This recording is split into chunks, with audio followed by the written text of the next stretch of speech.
Hello and welcome to this week's edition of the Briefing Room. I'm Bill Froehlich, your host from WTCM Radio News. It's our weekly roundup of some of the things we're talking about here in northern Michigan.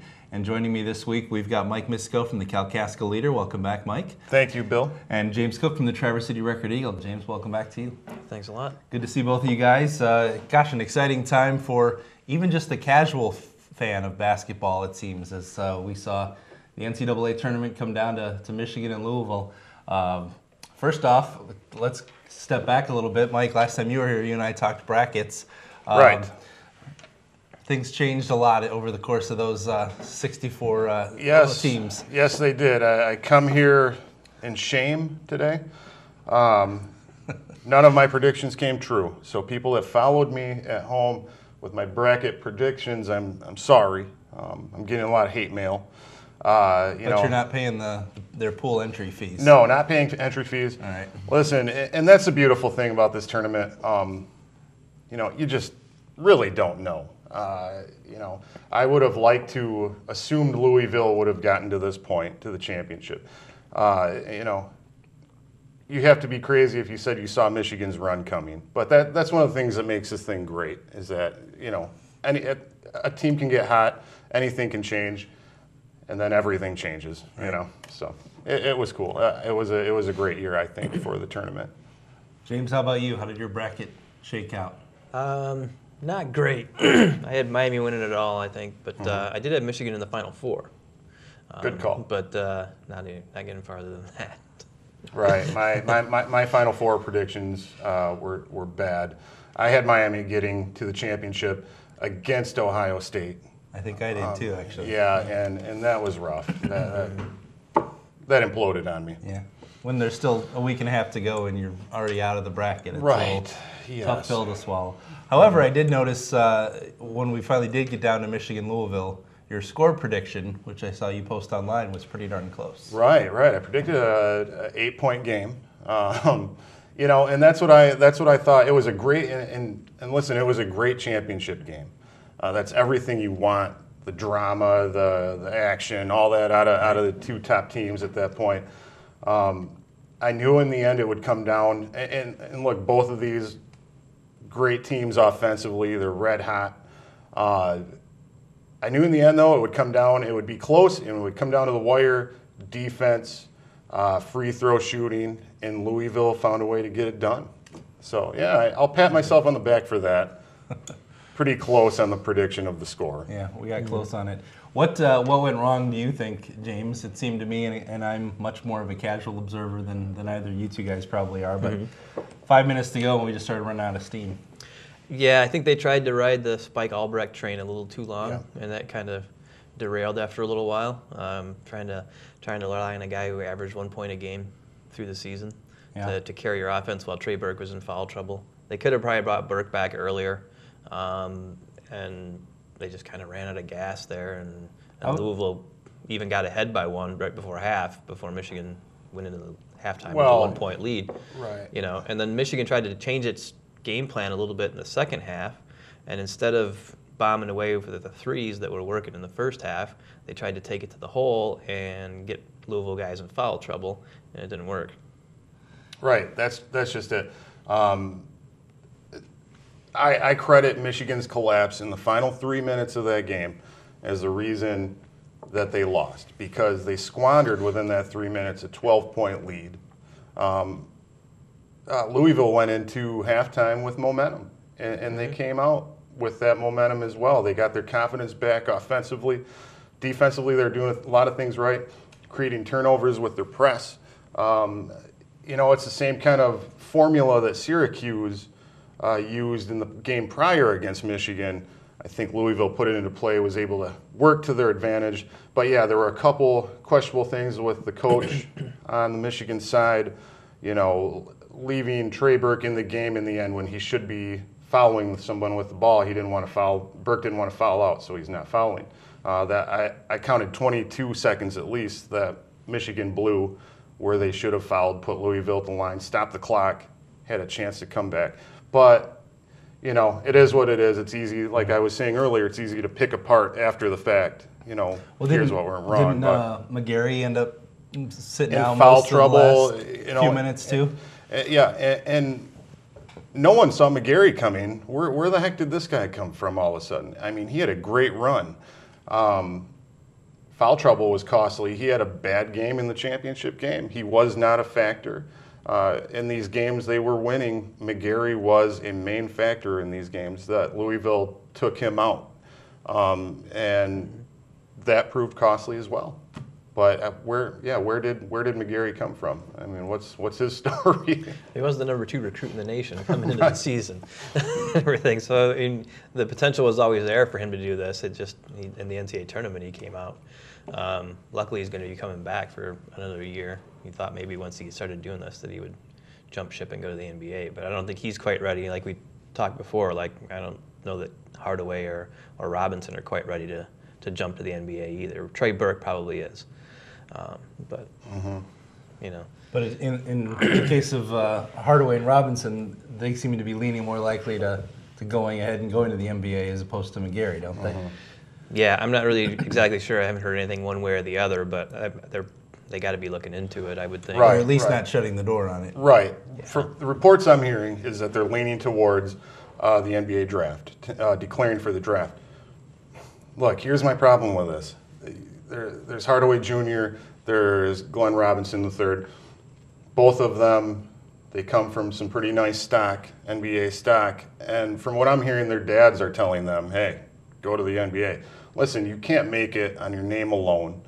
These guys could only benefit by sticking around at least one more year, cementing a place as a first-round draft pick, and then going from there. But I think too often we see guys that kind of want to ride this hot wave that they're on, or however you want to name it, and go for it. We've seen a couple other players, from this NCAA tournament this year that have declared for the draft already that aren't ready. It'd be nice if these two guys stuck around for Michigan's sake. I mean, if this core stuck together, they'd be right back there next year. A great team. It's a really young team. Yeah, young team, great athletic ability. I doubt it's going to happen, but we'll see. I mean, and Hardaway and Robinson weren't even guys that carried them really in the tournament. I mean, they were nice complementary players to Burke and McGarry, and at times Stauskas, and even for that one brief time, Spike Albrecht. Right. But they weren't the players that Michigan relied on to get them points. They were just nice complementary guys. So what do we take out of the tournament? Any other standout teams, standout players? Anything that you're already watching for next season? I look at Paterno. Patino, Coach Patino. My apologies to Penn State faithful there, but look, I look at that story. That's great. He's taken now 2 separate teams all the way to an NCAA championship. That's pretty cool. That's a huge accomplishment. Now, I think this was Louisville's first championship since '86. The fact that he came in, turned that program around, and made it to this point, that's a big deal. Now talk about a huge weekend last weekend for him. He was inducted into the College Basketball Hall of Fame, won a tournament, the championship. He had a horse in the Kentucky Derby, and also his son got a head coaching job in Minnesota, I believe, at college there. So I like that he was able to do that. There's a lot of people that might not disagree with him or things that he's done. For me personally, if a coach can take 2 separate schools to an NCAA championship, or in fact even just turn a program around like he does, or like he did, that's a big story in my mind. Mm-hmm. I think you'll continue to see the Big Ten be one of the dominant conferences in basketball, in college basketball too. Most of the teams that were pretty good this year are still going to be pretty good next year. Minnesota is going to be on the uptick with Patino's son, and I think Northwestern will take will have a little uptick too with Coach Doug Collins' son. Definitely coming there. So the Big Ten is just going to get deeper and stronger. And I think next year you'll probably see Kentucky be a major power again. Mm-hmm. I think they didn't have a very good year this year, so the mega recruiting class that they got is probably going to mostly stay. And he's going to get another mega recruiting class, so they'll be very deep and very competitive. Right. Let me ask you one last question on the tournament. What happened with the Spartans, and what do you see for them? Oh boy, next year. I was surprised. Go ahead, my friend. I was surprised they went out as early as they did, and frankly, I thought they would have lasted longer than Michigan originally. Yeah, me too. Yeah, it was a little disappointing. I had them going a little farther than the Sweet 16. I'm not really sure what it was that fell apart there. I mean, what was it that you saw? Sometimes it's just who you're playing, it seems like. The right team at the right moment. I personally had Michigan State getting into the Final Four at least. March is usually Izzo's time, and he did a great job with his team anyways. I mean, he could take a group of guys with no experience, throw them together, and they could make a nice playoff run. And it just happens, and I'm not going to sit and make excuses, but they had a nice season, a nice run. They really came on towards the end, and were looking really great. But there's some guys there that should stick around. I think they're going to be strong again next year. It was just kind of defensive breakdowns, going cold, scoring, and then they're done. But I think that program, obviously, still, we talk about the Big Ten program as a conference as a whole. Michigan State's going to be right back there with them, just like Michigan, just like Indiana, Ohio State.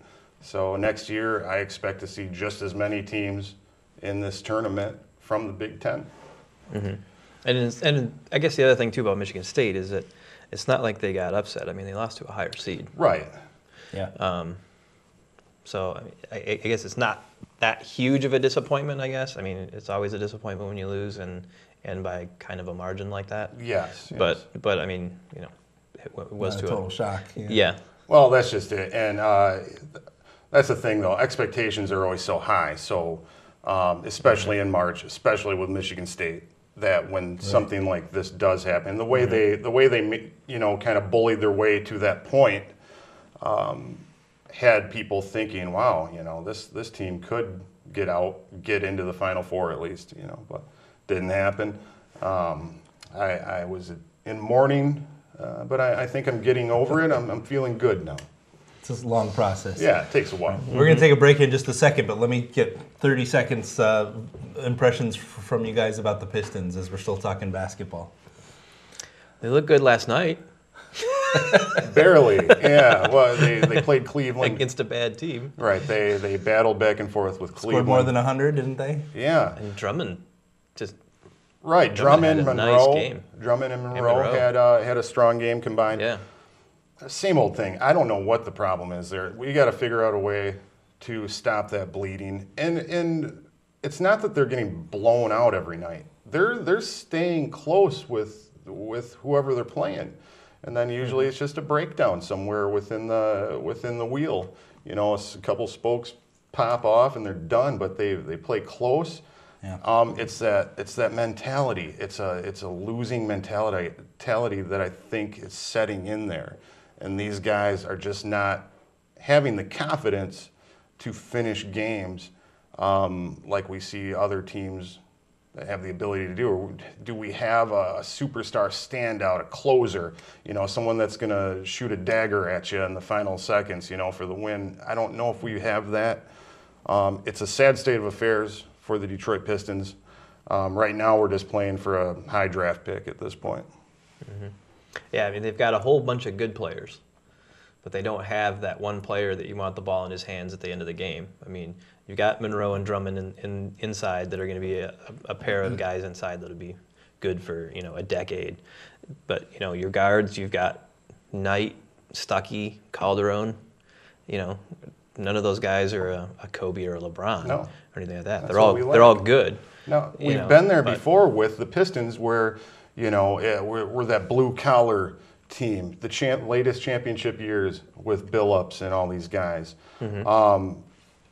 There really wasn't one guy that stood out. That was that superstar. Right. We had a handful, a collection of guys that worked together really well and fought night in and night out, found a way to win. It's almost like Dumars sticking with that mentality here, but it's simply not working. You know. But you had that group of previous players, you had guys like Chauncey Billups and Rasheed Wallace who were willing to take that big shot and usually made it. Right. And I don't see that on this team. It's confidence, and we greatly lack that right now. Well, I'm confident enough to take a break, and confident that we've got plenty more to talk about when we come back. Let's talk about Lions and Tigers right after this on the briefing room. We'll be right back.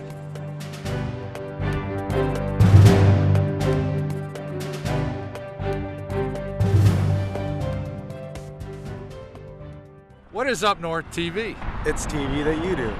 You pick the topic. You write the script. You run the camera. You edit the video. It's your vision. Your perspective. Your story. Commercial free. Free speech. What is Up North TV? It's me. It's you. It's all of us. View us on Analog 97. Cable digital too. Digital 992. UpNorthMedia.org. Welcome back to the briefing room. I'm Bill Froehlich from WTCM Radio, joined by James Cooke from the Traverse City Record Eagle and Mike Misico from the Kalkask Leader. Guys, let's shift gears, talk a little bit about football, baseball. Baseball hot right now. We're all excited about the start of the Tigers season and all the afternoon games that we still get to watch or listen to while we're at work. Hey, the Tigers, the same old Tigers. I say the same old Lions all the time. I'm going to start saying the same old Tigers because what happened last night, a huge lead squandered by a bullpen. And it's amazing to me that, I mean, we are one of the best offensive teams in Major League Baseball. Yeah. We have, hands down, in my opinion, the greatest pitcher in the game right now in Verlander. Now, if Verlander could pitch every night, the entire game, night in and night out, we'd be sitting fine. pretty. We'd be great. Can we clone Verlander? That's what I'm trying to work on right now, is a way to clone him, fill the bullpen with mini Verlanders. But it's amazing to me that in the offseason, one thing we cannot do is bring in some reliable closers. It's still the same thing for us. Anytime Leland goes to the bullpen, I cringe. Because you know what's coming. I wonder if he's cringing too. Just like you said, Yeah. It seems to me like that was one of those things that we have seen coming. Well, why couldn't we get it taken care of? Yeah, well, they tried to do it in-house, and they hoped that the young kid, Bruce Ronan, was going to take the job in spring training, and he didn't. And then they really had no plan B yet. I mean, they got desperate and signed Valverde back to a minor league contract. Yeah. But I mean, you've seen, and it's not even the ninth inning that's necessarily the problem. It's the seventh or eighth when they bring in Villarreal. He's been just blown up twice. He's personally responsible for 2 of their losses already this season. Mm-hmm. I mean, and both times giving up like 5 or 6 runs in 1 inning. Right. And stuff. You take those out, and the Tigers have a pretty good record. I mean, unless he turns things around, I think you might see him go back down in the minors and then bring Ronan back up and give him another shot. Right. 6 of one, half a dozen of the other. What's the old? We can't rely on our offense alone, but the only way we're going to win games boils down to 2 things: is Verlander pitching this night, and ride the bat of Cabrera and Prince Fielder. Yeah. I mean, that's how it is. I think I don't know what else we can do here. I wish there wasn't such things as pitch counts. I'd leave some of our starters in longer. Leland tends to pull the trigger a little too soon, in my opinion, before he goes to that bullpen, and then things implode from there. See, any sense that maybe he's putting those other guys in sooner gives them more time to calm down, as opposed to leaving them in for an inning or 2 and then it's too late? Yeah, I don't know. I mean, like I said, it's just We can hope that that's a good theory. Right? Yeah, I like if, that. if your bullpen's going to get blown up, I'd just as soon see the young guy in there getting blown up and getting experience rather than a veteran guy like Villarreal who. If he keeps going like this, obviously doesn't have it. Listen, and this tells you the state of affairs we're in right now.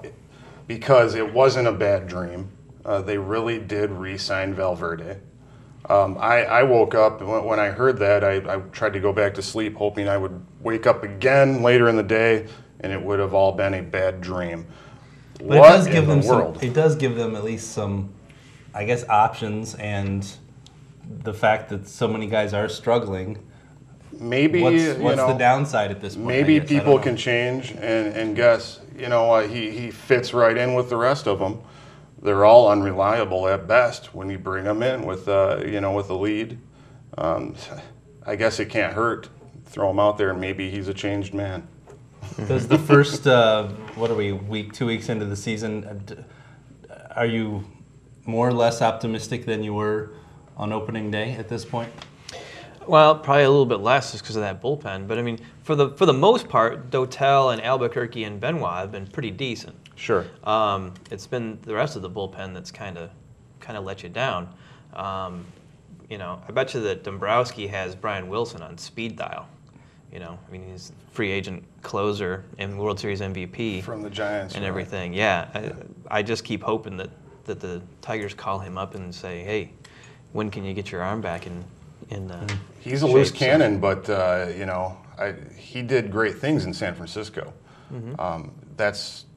I would be looking underneath rocks and anywhere else we could to find something to help us in that aspect.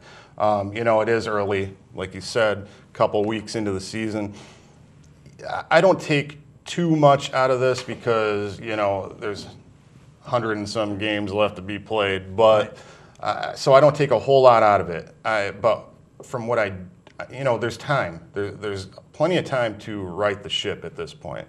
The early season, just like in any sports, it's a time when you can assess what you have in real game situations, work from there. I don't see our situation changing because it's been this way the last few years. But so I don't put a lot of stock into it. But however, I do see the same problems we've been dealing with, and right now there does not seem to be a realistic fix. Let's hope they get there. Well, one thing that we're assessing in the off-season for football is what's happening with the Lions. We've got a huge retirement that was just announced, and tell me if you guys are surprised that after 21 years, Hansen is out as the kicker. Mildly, not shocked, but a little bit surprised. I kind of thought that they were going to get another 1 year out of him and everything, but evidently it was a money thing. Then the Lions weren't willing to pay what Hansen wanted, and things just came to a head, and he just said, "Nah, I'll just retire then." Well, they went into this offseason. Hansen was leaning towards coming back. Right. He apparently, the only offer the Lions made to him or to his agent was for the Veterans League minimum, which I want to say is $820-some thousand or to $900. It's $1 million. Is it $1 million? Yeah, close to the $1 million mark, which Hansen or his agent, now I read this, was not happy with. They made him one offer. If this is true, now Hansen has since said in his press conference, and I've read elsewhere, Hansen said this isn't the case. It wasn't about money. It wasn't money. He pointed to a nagging heel injury, the wear and tear on his body after 21 seasons in the league. And you got to take a guy like this at his word. It seems bizarre to me. He hit 30 of 36 field goals last year. That's still right up there with the top kickers in the league. He was still deadly from outside of 50 yards. There's no reason why the Lions would want to let him slip away. So it's hard to believe that. But look, 21 seasons in the league. This guy's third on the all-time scoring list in the NFL. Great career. He spent all 21 years with the same team, which is an NFL record. This is a Hall of Fame worthy career. There's one kicker in the Hall of Fame that was a pure place kicker. He kicked for the Chiefs, and I forget his name offhand. But there's also guys like George Blanda, and I think 5 other guys that kicked, but they also played different positions, whether it was quarterback, halfback. So what's the deal with these kickers not getting into the Hall of Fame? they're just as big a part of team successes as a running back or a quarterback. Jason Hansen should be in the Hall of Fame, in my opinion. The records are too long to even list. He also had 36 tackles on special teams throughout his career. So, hey, we can put him in as a special teams player in that aspect. Let's get him into the Hall of Fame. I was going to ask you if, and we've only got a couple minutes left. I was going to ask if we're just kind of blinded by our loyalty to the Lions, or the fact that we've grown up with Jason Hansen, that we feel so strongly about this, or is it truly a case of this is one of the few kickers that belongs in the Hall? I would think you would have to say that he belongs in the Hall of Fame. I mean, he's the only player in NFL history to play over 300 games with one franchise. I mean, that's pretty remarkable. I mean, even with the longevity of kickers, even no other kicker has done that. Right. You know, and then he's just been a very good, consistent, one of the best kickers in the NFL for his entire career. I mean, you know, maybe not number one every year, but always in the top 5 kickers of every year for 21 years. I mean, he's a marvel of consistency. Right. Durability, dependability, longevity, reliability, every ility you want to talk about. And one of the only guys for the Lions that was scoring for a while there, too. Yeah, he essentially was our offense for many years. Jason Hansen kicked 19 game-winning field goals. 19 games that rested solely on his foot that we got a W for. He tied the NFL record. And that's most of their W's, probably. Right, right. He tied the NFL record for overtime field goals with 9, I believe it was. You know, and it's not just me being a homer here. You know, rah rah Lions, Jason Hansen. He should be in the Hall of Fame. The guys ahead of him on the all-time points list, Morton Anderson is number 1. Gary Anderson number 2. No relation. These guys, they might still be playing. I think one of them was Gary Anderson played when they wore, you know, just the pigskin helmet, leather helmet. Morton Anderson had the 1 bar for many years, but they bounced around from team to team to team to team and played extremely long careers. Jason Hansen stuck around. He went through an 11-year playoff drought with Detroit and did not bolt for another relevant organization. That says a lot there, but still, you know, we don't judge running backs on how many passes they throw. We don't judge quarterbacks on their rushing yardage when it comes to Hall of Fame criteria. Why do we not, you know, let's judge kickers on what they do, and that's kick.